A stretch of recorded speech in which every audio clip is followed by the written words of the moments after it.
사사기 20장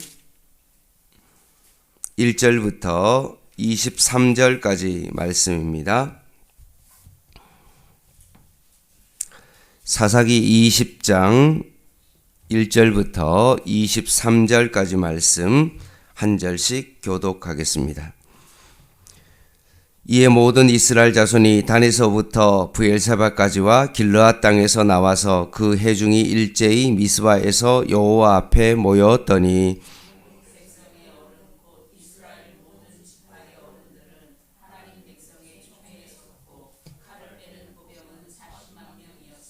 이스라엘 자손이 미스바에 올라간 것을 베냐민 자손이 들었더라.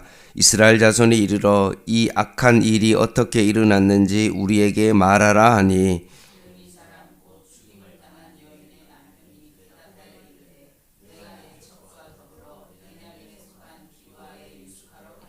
기브아 사람들이 나를 치러 일어나서 밤에 내가 묵고 있던 집을 에워싸고 나를 죽이려 하고 내 첩을 욕보여 그를 죽게 한지라.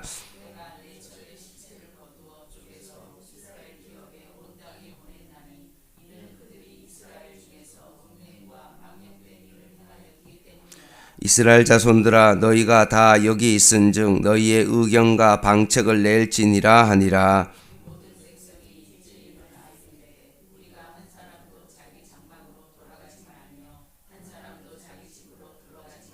우리가 이제 기브아 사람에게 이렇게 행하리니 곧 제비를 뽑아서 그들을 치되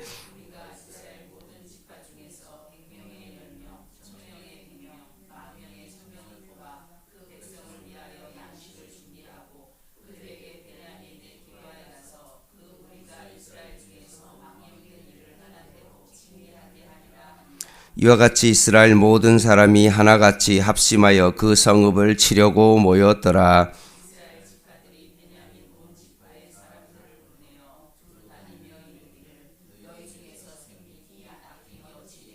그런즉 이제 기브아 사람들 곧 그 불량배들을 우리에게 넘겨주어서 우리가 그들을 죽여 이스라엘 중에서 악을 제거하여 버리게 하라 하나 베냐민 자손이 그들의 형제 이스라엘 자손의 말을 듣지 아니하고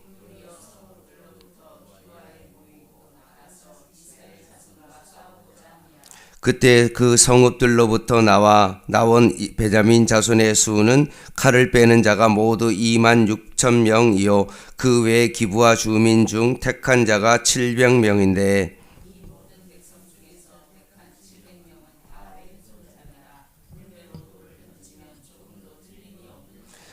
베냐민 자손 외에 이스라엘 사람으로서 칼을 빼는 자의 수는 40만 명이니 다 전사라.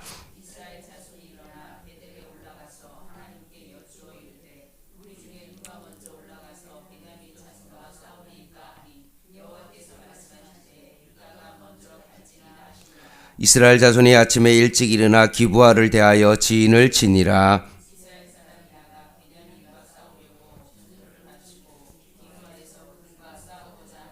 베냐민 자손이 기브아에서 나와서 당일에 이스라엘 사람 22,000명을 땅에 엎드려 드렸으나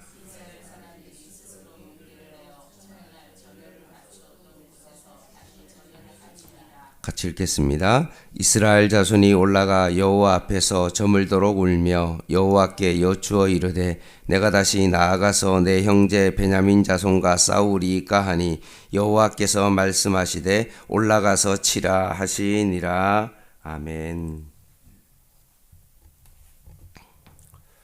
본 사건은 한 사람으로부터 비롯되었습니다. 레위인의 첩 살해 사건은 이스라엘 온 전역을 들썩이게 했습니다. 각 지파에서 무려 40만 명의 보병을 포함 많은 이들이 모였습니다. 분노한 사람들은 전후 사정을 듣기를 원했고 결국 레위인이 입을 열기 시작했습니다. 3절입니다.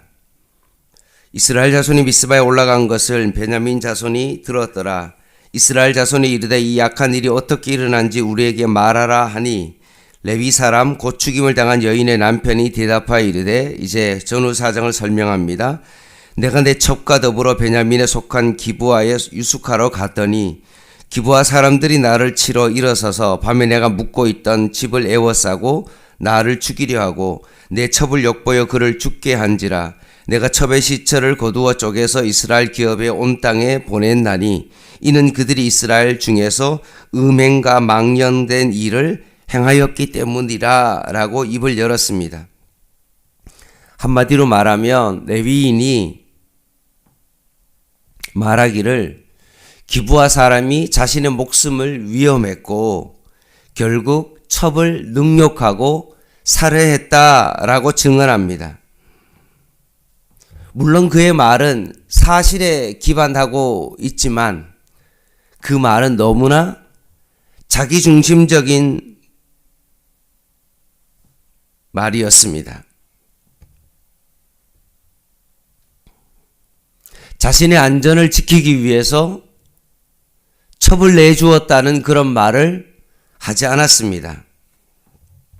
집단 강간 중에 어떤 조치도 자신은 취하지 않았습니다.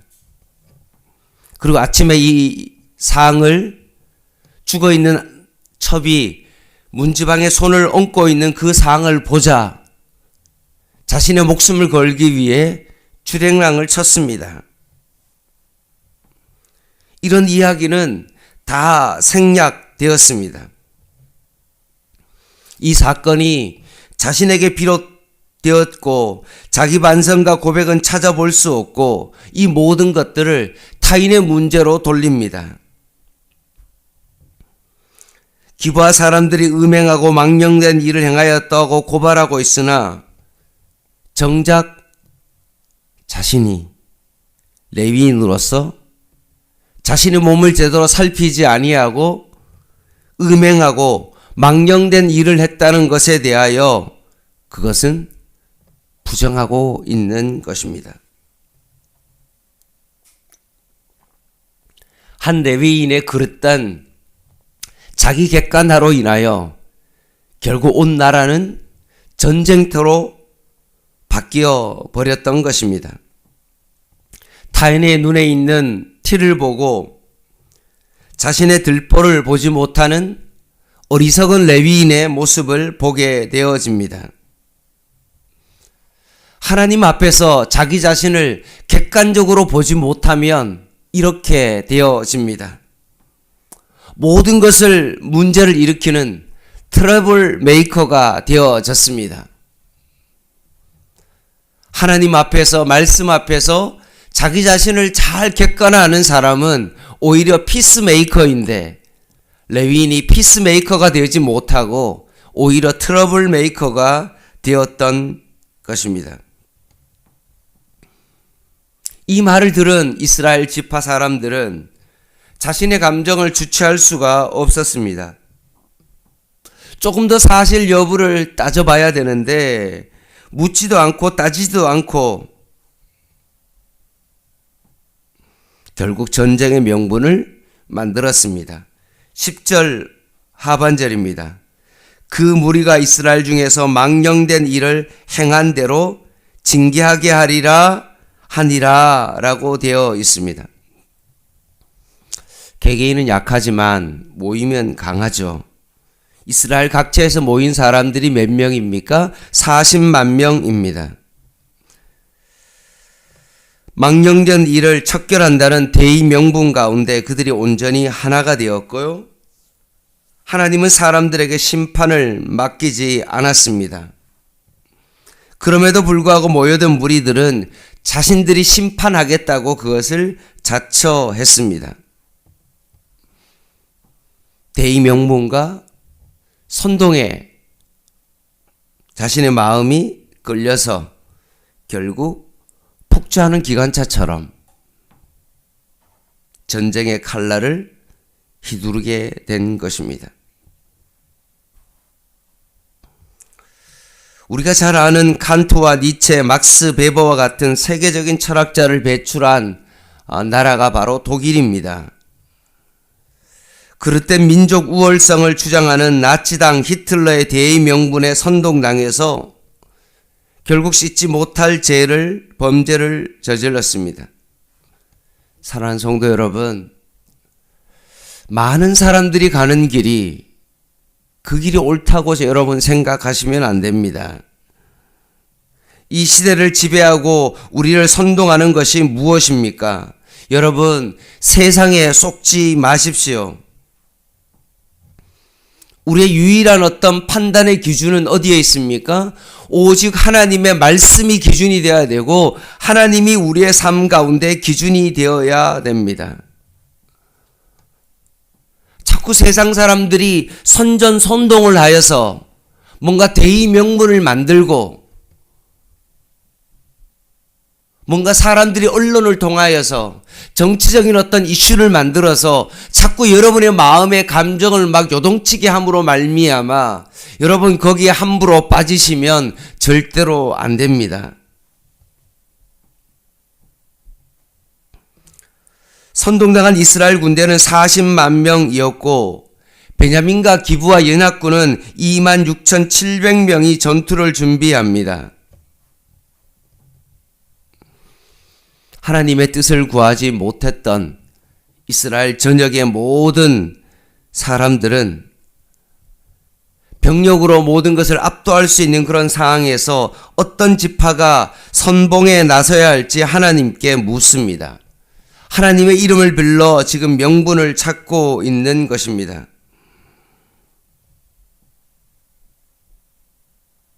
이스라엘이 이처럼 이기적입니다. 삶의 기준을 하나님께 두지 아니하고 뭔가 처음부터 하나님 앞에 질문한 것이 아니라 뭔가 대의 명분을 찾을 때만 하나님 앞에 기도하는 척하고 하나님 앞에 묻기 시작합니다. 하나님이 유다가 올라가라고 말씀하셨지만 이 전쟁이 나에게 속한 것이다 라고 하나님께서 말씀하시지 않으셨습니다. 압도적인 군사력에도 불구하고 어떤 일이 벌어졌습니까? 40만 가운데 이스라엘 연합군은 전투에서 22,000명을 잃어버렸습니다. 병력의 한 5.5%를 잃고 그들의 행동을 숨겨둔 중심을 볼 수 있었습니다. 22절입니다.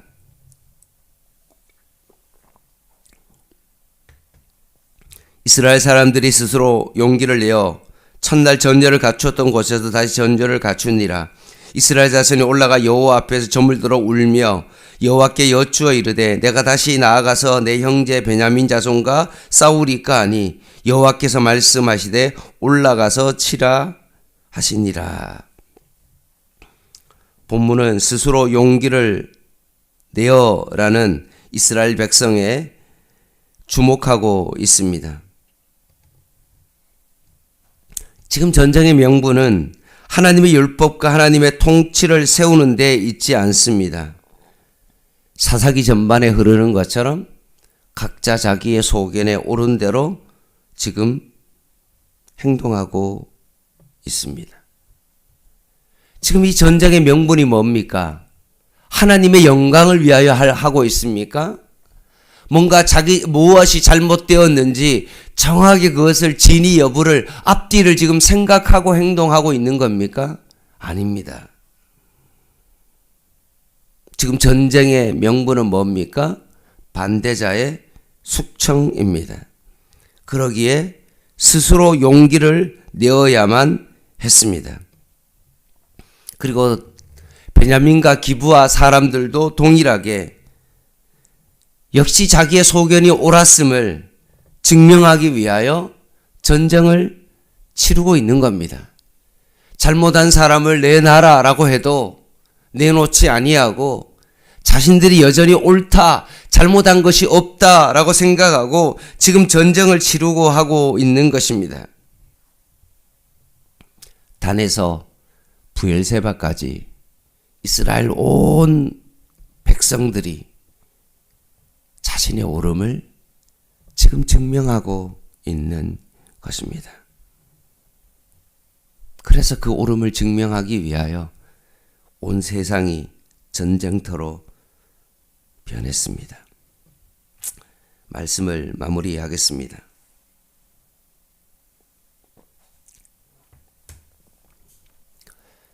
지금 오늘 말씀에 나오는 이스라엘 백성들만 자신의 옳음을 증명하는 사람일까요?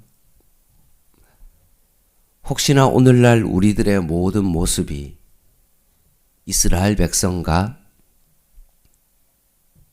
베냐민 지파와 기브아 사람처럼 자신의 옳음을 증명하려고 하는 것은 아닙니까?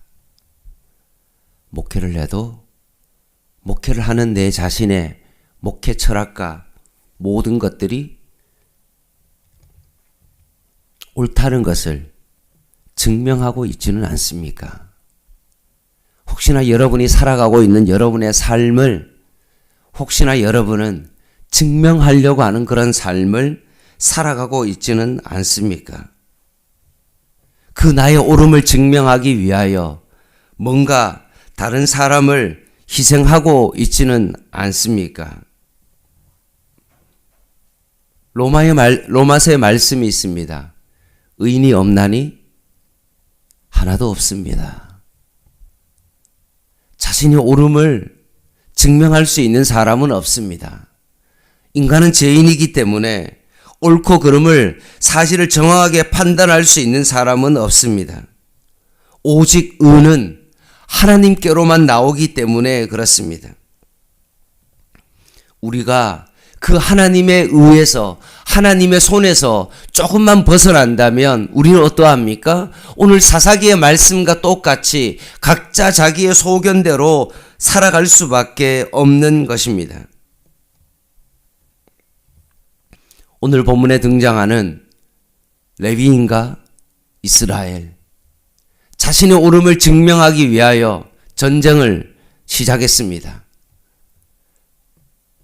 베냐민 지파와 기브아 주민들도 자신이 뭔가 잘못한 것이 없다고 자신의 의를, 정당함을 증명하려 했지만 결국 온 세상은 전쟁터로 바뀌었고 그 결과 어떻게 되었습니까? 아픔과 후회 뿐이었습니다. 행여나 나의 삶의 자리가 나의 옳음을 증명하는 곳은 아닌지를 여러분 잘 생각해 보십시오. 사람이 나도 모르게 늘 자기 입장에서 모든 것을 말합니다. 꼭 레위인이 말했던 것처럼 늘 자기 자신의 어떤 정당함을 주장하기 위하여 늘 자기 자신을 설명합니다.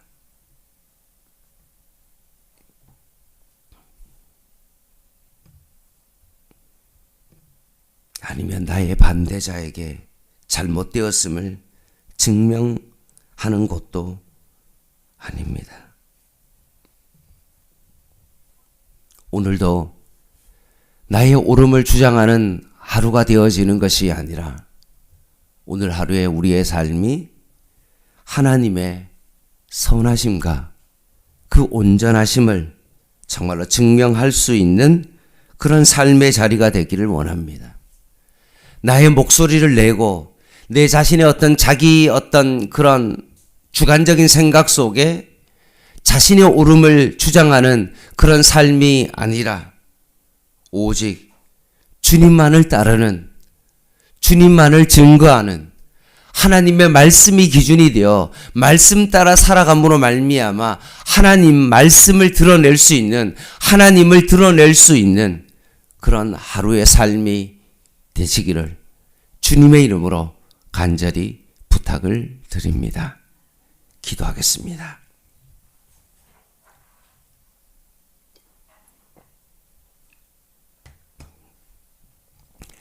하나님 아버지, 레위인과 이스라엘 백성과 베냐민과 기브아 주민들이 늘 자신의 옳음을 증명하기 위하여 각자 소견대로 살아갔던 그런 삶을 살아가지 않게 하여 주시고 오직 하나님의 말씀만이 우리의 삶의 판단 기준이 되게 하여 주시고 오늘 우리의 삶도 오직 하나님의 선하심과 온전하심만이 우리의 삶 가운데 드러나게 하여 주시옵소서.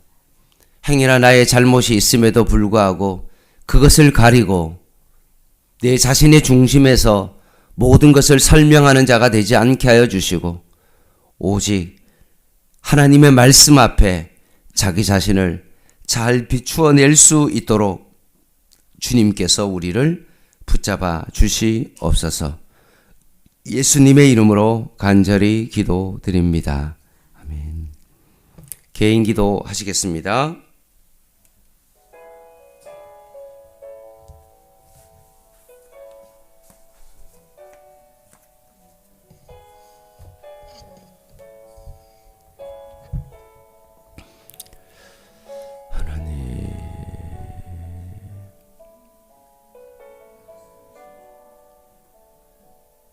너무나 자기중심적인 내 자신의 모습을 바라봅니다.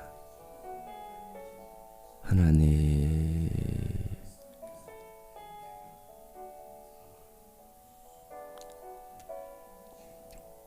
하나님 앞에 서야 될 자가 레위인이 첩을 두고 하지 말아야 될 행동을 했음에도 불구하고 자기 자신은 바라보지 못하고 다른 사람을 정죄하고 전쟁을 일으키는 트러블 메이커가 된 것처럼 나도 그런 삶을 살아가고 있지는 않는지를 바라보게 하여 주시옵소서.